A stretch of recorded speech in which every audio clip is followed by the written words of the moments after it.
कहानी की शुरुआत में हम इस कहानी के हीरो से मिलते हैं जिसका नाम है सन, जिसका एक सपना है कि उसे मंकी किंग बनना है। बल्कि उसने तो खुद को मंकी किंग मान भी लिया है। उसके पास एक नकली छड़ी है जो बिल्कुल मंकी किंग की जादुई छड़ी की तरह दिखती है और वो सभी से यही कहता रहता है कि ये वही जादुई छड़ी है और ज्यादातर लोग उसकी बातें मान भी लेते हैं। सन की लाइफ बिल्कुल नॉर्मल चल रही थी। वो एक हाई डेवलप्ड सिटी में रहता है और उसके कुछ दोस्त भी थे, मतलब अभी वो बस मजे कर रहा था। वहीं हर साल की तरह उसके सिटी में एक फेस्टिवल ऑर्गेनाइज किया जाता है जहाँ पर सन अपने दोस्तों के साथ आया हुआ था। साथ ही वहाँ पर और भी बहुत सारे लोग आए थे। वहाँ पर हम देखते हैं कि एक डांस कंपटीशन चल रहा था जिसमें कई सारे जानवर हिस्सा लिए थे और उन सभी में से एक बुल भी था जिसे देखकर सन उसका थोड़ा मजाक उड़ा देता है। इस चीज पर उस बुल को तो बहुत ज्यादा गुस्सा आता है, मगर तब वो सन को कुछ भी कहता नहीं, बल्कि कुछ देर बाद वो इस चीज का बदला लेता है। वो सन के पास आता है और उसकी जादुई छड़ी मांगता है। फिर वो उस छड़ी को नीचे रखकर उसे उठाने की इस तरह से एक्टिंग करने लगता है जैसे कि वो उससे उठ ही नहीं रही हो।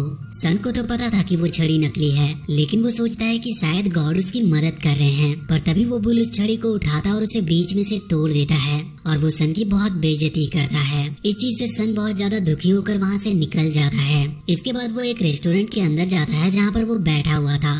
तभी उसके पास एक एजेंट आकर कहता है कि भाई तुम बहुत उदास लग रहे हो, क्या तुम कहीं घूमने जाना पसंद करोगे? हमने अभी अभी नई एजेंसी खोली है और इसीलिए तुम्हें पहली टिकट बिल्कुल फ्री में देंगे। जिस पर सन कहता है कि मुझे कहीं नहीं जाना और मेरा मूड खराब है, इसीलिए मुझे परेशान मत करो। मगर वो ट्रैवल एजेंट पूछता है कि क्या हुआ, जिसके बाद सन उसे सारी बात बताता है। इसके बाद वो एजेंट उससे कहता है कि तुम भी कमाल के हो, तुम इतनी छोटी सी बात पर दुखी हो जबकि तुम जाकर खुद असली छड़ी को ढूंढ भी सकते हो। जिस पर सन कहता है कि तुम मुझसे फालतू बातें मत करो, मुझे भी पता है कि असल में ऐसी कोई भी चीज नहीं है, ये मेरा ड्रीम है, लेकिन असलियत तो मैं भी जानता हूँ। लेकिन अब इस बात पर वो एजेंट कहता है कि नहीं भाई, तुम्हें असलियत नहीं पता। अगर तुम चाहो तो असली मंकी किंग से मिल सकते हो, बस तुम्हें उसे ढूंढना होगा और मुझे पता है कि वो किस वर्ल्ड में है और मैं तुम्हें वहाँ तक पहुँचा भी सकता हूँ, लेकिन बाकी उसे ढूंढने का काम तुम्हें खुद ही करना होगा। ये बात सुनकर सन बहुत ज्यादा खुश होता है और वो तुरंत ही इसके लिए हाँ कर देता है। इसके बाद वो एजेंट उसकी एक टिकट निकलवाता है और सन टिकट पास करवाकर सीधे ही अपनी जर्नी पर निकल पड़ता है।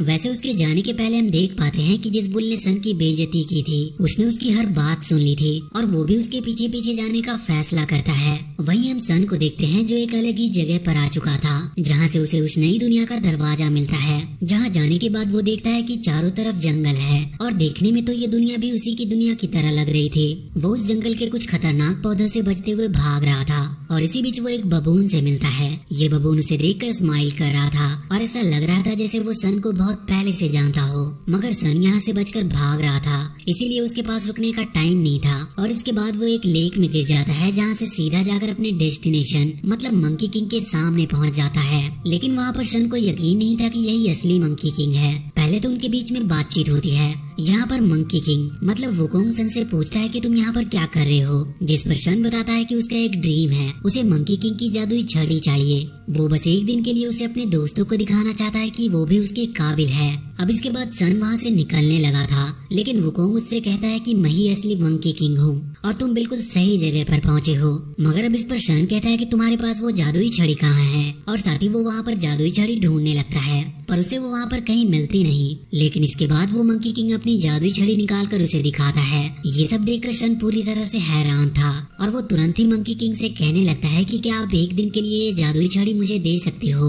जिस पर वुकोंग उससे कहता है कि बिल्कुल नहीं, तुम अभी इसके लायक नहीं हो। लेकिन जब सन थोड़ा उदास हो जाता है तो वुकोंग उससे कहता है कि अगर तुम चाहो तो तुम मेरे साथ आ सकते हो, मैं तुम्हें ट्रेन कर सकता हूँ और उस जादुई छड़ी के कैपेबल बना सकता हूँ। वुकोंग ने तो सन की मन की बात कह दी थी। वो तुरंत ही इसके लिए हाँ कर देता है और उसके साथ उसके घर पर चला आता है। यहाँ पर हम देखते हैं कि वुकोंग एक गुफा के अंदर रहता था। यहाँ आने के बाद सन अकेला था क्योंकि वुकोंग कहीं गया हुआ था। यहाँ पर सन कई सारी चीजें देखता है, जैसे कि एक थ्रोन रखा हुआ था जो कि मंकी किंग का था। साथ ही वहाँ पर एक फर्नेस भी रखी थी जिसे सन देखकर उसे यूज करने लगता है और उसकी वजह से वहाँ पर एक ब्लास्ट होने वाला था, मगर सही वक्त पर वुकोंग वहाँ पर आता और उसे बचा लेता है। और वहीं अब सन की ट्रेनिंग स्टार्ट होनी थी। यहाँ पर वुकोंग उसे बताता है कि मैंने तुम्हें कैपेबल इसीलिए नहीं कहा था क्योंकि तुमने आज तक कभी इतनी हाई लेवल ट्रेनिंग नहीं की होगी।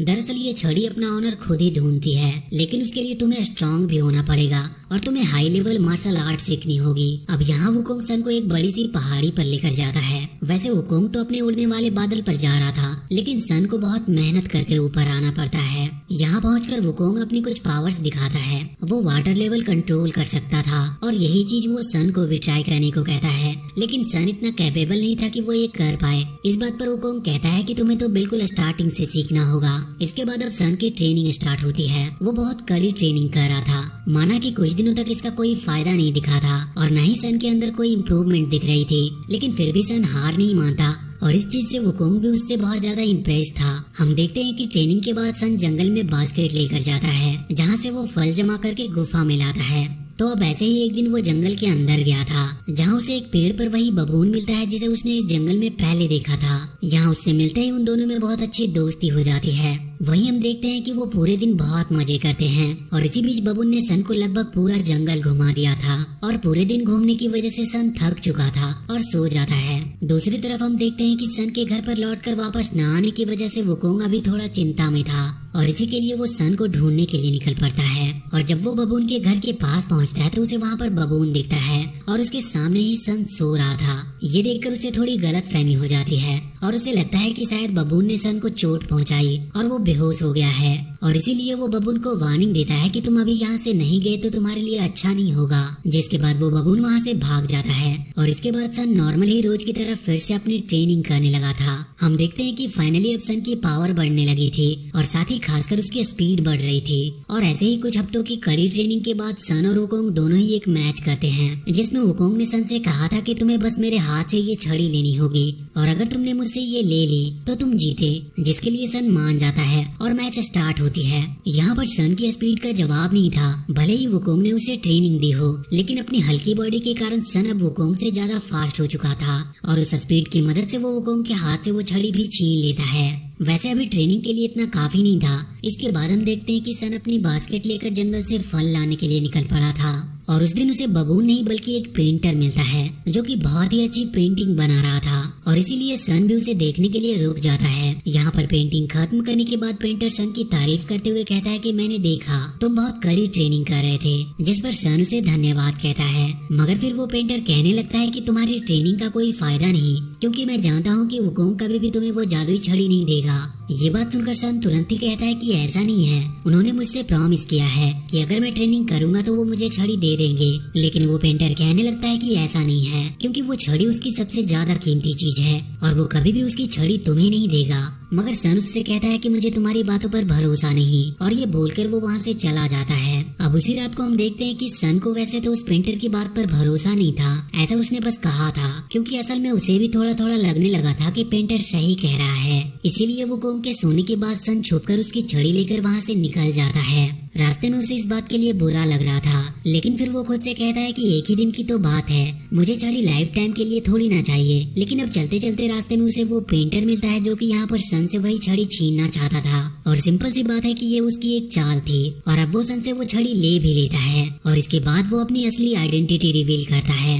हम देखते हैं कि असल में वो डीमन बुल किंग है। दरअसल वो आज तक कभी भी वुकोंग को हरा नहीं पाया था, इसीलिए वो चाहता था कि वो उसकी जादुई छड़ी छीन ले, क्योंकि उसे पता था कि वुकोंग की असली पावर तो उसकी छड़ी में ही है। लेकिन वो देखता है कि वो छड़ी का तो इस्तेमाल ही नहीं कर पा रहा है और ऐसा इसीलिए हो रहा था क्योंकि वो छड़ी अपना ऑनर खुद ही चुनती है। इस चीज से बुल किंग को काफी गुस्सा आ जाता है और वो अपनी एक खास सील की मदद से उस छड़ी की सभी पावर सील कर देता है। वो कह रहा था कि अगर मैं इसे यूज नहीं कर पाया तो कोई और भी इसे यूज नहीं कर सकता और अब वो उसे अपने साथ लेकर वहाँ से चला जाता है। सन को वहाँ पर बहुत दुख हो रहा था और वो लौटकर वापस भी नहीं आ सकता था, क्योंकि उसके पास लौटने की हिम्मत ही नहीं थी। इस कारण से अब वो वहाँ से भागना ही सही समझता है और अपने टिकट पर अपने आंसू की एक बूंद गिराता है, क्योंकि यही उसके वापस लौटने का तरीका था। और हम देखते हैं कि वो वापस से अपनी सिटी में लौट आया था। यहाँ वो अपने दोस्तों को सारी बात बताता है, लेकिन कोई भी उस पर विश्वास नहीं करता।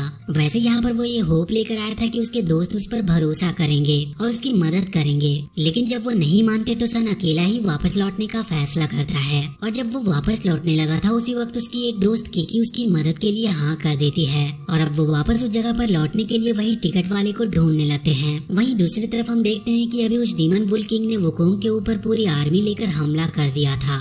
वुकोंग तो बहुत रिलैक्स था, बल्कि वो तो बुलकिंग को ज्यादा भाव भी नहीं दे रहा था, क्योंकि उसे अभी पता नहीं थी कि उसकी जादुई छड़ी उसके पास नहीं है। और हम देखते हैं कि बुलकिंग के काफी उकसाने के बाद अब वुकोंग को भी उससे फाइट करनी पड़ती है। यहाँ पर दोनों ही अपनी पूरी पावर से फाइट कर रहे थे, पर वुकोंग तो बहुत ही ज्यादा रिलैक्स था। और जब फाइट चलते चलते कुछ देर हो जाती है तो वुकोंग कहता है कि अब इस लड़ाई को खत्म करना चाहिए, और इतना कहते हुए वो अपनी जादुई छड़ी निकालने लगता है। मगर वो देखता है कि उसके पास उसकी जादुई छड़ी है ही नहीं। वो ये देखकर पूरी तरह से शॉक था। तभी बुलकिंग उसके ऊपर अटैक कर देता है, और हम देखते हैं कि बुलकिंग उसे पानी में गिराने के बाद उसके ऊपर हेवनली ऑरा का भी यूज करता है, जिसके बाद वुकोंग की हालत खराब थी और तभी पूरी बुलकिंग आर्मी वुकोंग के ऊपर कूद पड़ती है। इधर सन और उसकी दोस्त किकी भी वहीं पर आ ही रहे थे, लेकिन वो लोग भी वहाँ पर आते ही पकड़े जाते हैं। पर जब सन वहाँ पर पिट रहा था तो किकी ये देखकर किसी तरह से खुद को छुड़ाकर उसे बचाती है और उस जगह से दूर भागती है। अब इसके बाद बुलकिंग उन दोनों पर ज्यादा ध्यान नहीं देता, क्योंकि वैसे भी वो कमजोर है, और वो बस वुकोंग को ही उठाकर अपने अड्डे पर ले आता है। यहाँ पर हम देखते हैं कि अब सन बहुत ही ज्यादा दुखी था, क्योंकि अब छड़ी के साथ साथ उसने अपने मास्टर को भी खो दिया है। पर अब यहाँ पर सारी गलती तो सन की थी, और अब उसे अपनी गलती ठीक करनी थी। इसीलिए वो इस तरह हाथ पर हाथ रखकर बैठते नहीं और निकल पड़ते हैं वुकोंग और उस जादुई छड़ी को उस बुलकिंग के पास से छुड़ाने के लिए। यहाँ पर उन्होंने वुकोंग के उस जादुई बादल जो कि उड़ सकता था उसे भी साथ ले लिया था, और साथ ही वो लोग बबून को भी लेकर आए थे। पर अभी वो सामने से जाने के बजाय एक पीछे का खुफिया रास्ता पकड़ते हैं, और यहाँ उन्हें पता चलता है कि ये रास्ता तो थोड़ा छोटा है, इसलिए अब वो बबून को वहीं पर रुकने को कहते हैं, क्योंकि ये मिशन बिल्कुल खुफिया था और उन्हें सीक्रेटली ही इसे पूरा करना था। वहाँ पर अंदर पहुँचने के बाद एक सोल्जर उन्हें देख लेता है, लेकिन वो लोग उसे बेहोश कर देते हैं। लेकिन जल्दी उस सोल्जर को होश आ जाता है, और होश आते ही वो सभी को उनके बारे में बता देता है, और ये लोग पकड़े जाते हैं। आगे हम देखते हैं कि वो भागने की कोशिश कर रहे थे, लेकिन अब वो एक एंड पर आकर रुक गए थे, क्योंकि सामने लावा था और पीछे की तरफ बुलकिंग की आर्मी। बचने का कोई रास्ता ही नहीं था, लेकिन अब उन्हें बहुत देर हो गई थी। साथ ही यहाँ बबून को उनकी चिंता हो रही थी, इस कारण से बबून भी अब अंदर आ जाता है, और अब उसके यहाँ आने से सारी सिचुएशन बिल्कुल पलट जाती है, क्योंकि वो कई सारे बुल्स को अकेला ही हरा देता है। लेकिन वहाँ पर बुलकिंग आ चुका था, जो बबून पर भारी पड़ रहा था। वैसे वुकोंग को अभी बुलकिंग ने एक पिंजरे में बंद कर उस लावा के ऊपर लटका दिया था, जिससे अगर वुकोंग उसमें से निकलने की कोशिश भी करता तो वो सीधा लावा के अंदर ही गिरता। इसके बाद हम देखते हैं कि किकी सन से उस जादुई छड़ी को लाने को कहती है, और अब सन तुरंत ही वहीं ऊपर से छलांग मार देता है, और फिर वो वुकोंग का उड़ने वाला बादल नीचे आता और सन को बचा लेता है, और सीधा ही उसे वहाँ से उस जादुई छड़ी के पास ले जाता है। यहाँ पर सन पूरी ताकत से उसे खींचने की कोशिश कर रहा था, और हम देख पाते हैं कि उस जादुई छड़ी पर कुछ स्क्रिप्चर्स लिखाना चालू हो जाते हैं, और अब वो गुफा भी टूटकर नीचे गिरने लगती है। मगर सही वक्त पर किकी एक रस्सी फेंक कर सन को बचा लेती है। पर तभी वो बुल जिसे हमने कहानी की शुरुआत में देखा था वो वहाँ पर आता और किकी को पकड़ लेता है, और अब वो भी नीचे गिरने वाला था, इसीलिए वो किकी को छोड़ नहीं रहा था। हम देखते हैं कि यहाँ पर वो बुलकिंग की मदद के लिए चिल्लाता है, मगर बुलकिंग उसकी मदद के लिए आता नहीं, बल्कि वो उसे इग्नोर कर रहा था। और यहाँ अब उस जादुई छड़ी के ऊपर वजन बढ़ रहा था, इसीलिए किकी उसे छोड़ देती है और नीचे गिर जाती है, जहाँ नीचे चारों तरफ लावा ही लावा था। अपनी दोस्त को खोकर सन को यहाँ पर बहुत गुस्सा आ रहा था, और वो तुरंत ही उस छड़ी को लेकर चला जाता है बुलकिंग से फाइट करने के लिए। लेकिन उसके अटैक की वजह से बुलकिंग को चोट वोट तो नहीं लग रही थी, बस उसे गुस्सा आने लगा था, और वो सन को बहुत बुरी तरह से मारता है और उसके ऊपर एक के बाद एक अटैक करना स्टार्ट कर देता है। यहाँ जब वुकोंग ये सब देखता है तो उसे बहुत ज्यादा गुस्सा आता है, और वो अपने स्टूडेंट को इस तरह से पिटते हुए अब और नहीं देख सकता था। वो तुरंत ही गुस्से में उस पिंजरे को तोड़ देता है, और हम देखते हैं कि यहाँ पर जब बुलकिंग सन पर अटैक करता है तभी वुकोंग उसके सामने आता है और आकर एक बैरियर क्रिएट करता है, जो कि बुलकिंग के उस अटैक को रोक लेती है। और इसके बाद वुकोंग सन को वो जादुई छड़ी देता है, जिसके बाद वो अपनी पावर का इस्तेमाल करता है और बुलकिंग को वो वहाँ से दूर फेंक देता है, और वो जाकर एक चट्टान से टकराता है। यहाँ पर हम देखते हैं कि किकी अभी भी जिंदा है। दरअसल वुकोंग के उस जादुई उड़ने वाले बादल ने उसे बचा लिया होता है, और उसे जिंदा देखकर सन बहुत ज्यादा खुश था। तभी ऊपर हम देखते हैं कि बुलकिंग वही लाइटनिंग एनर्जी को एब्जॉर्ब करते हुए इनके ऊपर अटैक करता है, और अब सभी को बचाने के लिए सन इस अटैक को खुद के ऊपर लेने वाला था, इसीलिए वो आगे बढ़ जाता है। लेकिन तभी वुकोंग आगे आते हुए उस अटैक को अपने ऊपर ले लेता है, और हम देखते हैं कि इससे उसे बहुत ज्यादा चोट लगती है, मगर ऐसा करके उसने सबकी जान बचा ली थी। पर तभी अचानक से बुलकिंग एक और अटैक करता है, और हम देखते हैं कि इस बार भी वुकोंग उस अटैक को अपने ऊपर लेने वाला था, लेकिन तभी सन आगे आता है और उसे बचा लेता लगता है। पर इस अटैक के बाद सन सीधा जाकर लावा में गिर चुका था और साथ ही मंकी किंग की वो जादुई छड़ी भी लावा में गिर जाती है। यहाँ लावा के अंदर सन बेहोश हो जाता है, पर तभी वो एक ड्रीम देखता है जहाँ एक ओल्ड मास्टर उससे कह रहे थे कि भले ही कुछ भी हो जाए लेकिन कभी गिव अप मत करना। और इसके बाद जब सन लावा के अंदर अपनी आंखें खोलता है तो हम देखते हैं कि उसने उस जादुई छड़ी की पावर को अवेकन कर लिया था और अब उसकी बॉडी ग्लो करने लगी थी और साथ ही अब वो उस जादुई छड़ी की पावर्स को कंट्रोल करने के लिए कैपेबल बन गया था। इसके बाद हम देखते हैं कि बुल किंग सीधे ही उसकी तरफ अटैक करता है, मगर उसे पता चलता है कि यहाँ उसकी पावर अब सन के सामने कुछ भी नहीं है। इसीलिए अब वो अपनी पावर से एक बहुत बड़ा सुसानो क्रिएट करता है जिसकी पावर बहुत ज्यादा थी। लेकिन अब सन भी अपनी पावर से उस जादुई छड़ी को बहुत ज्यादा बड़ा कर लेता है और उसके बाद बुल किंग का वो सुसानो ब्लास्ट हो जाता है और अब सन उस जादुई छड़ी को लेकर आसपास कई सारे अटैक्स करता है और फाइनली बुल किंग को हार माननी पड़ती है। अब अगले सीन में हम देखते हैं कि वो लोग जीत चुके थे और यहाँ पर अब वुकोंग उस जादुई छड़ी को सन को देते हुए कहता है कि तुम इसे रख सकते हो और सन इस बात से बहुत खुश था और अब वो अपनी सिटी के लिए वापस लौट रहा था। लेकिन वही वुकोंग उससे कहता है कि कल तुम्हें इसे लौटानी होगी और इसके बाद सन और किकी उन सभी नए दोस्तों को गुड बाय कहकर वहाँ से चले जाते हैं और इसी के साथ ये मूवी यहीं पर खत्म होती है। तो वीडियो अगर अच्छी लगी हो तो प्लीज चैनल को सब्सक्राइब करके बेल आइकन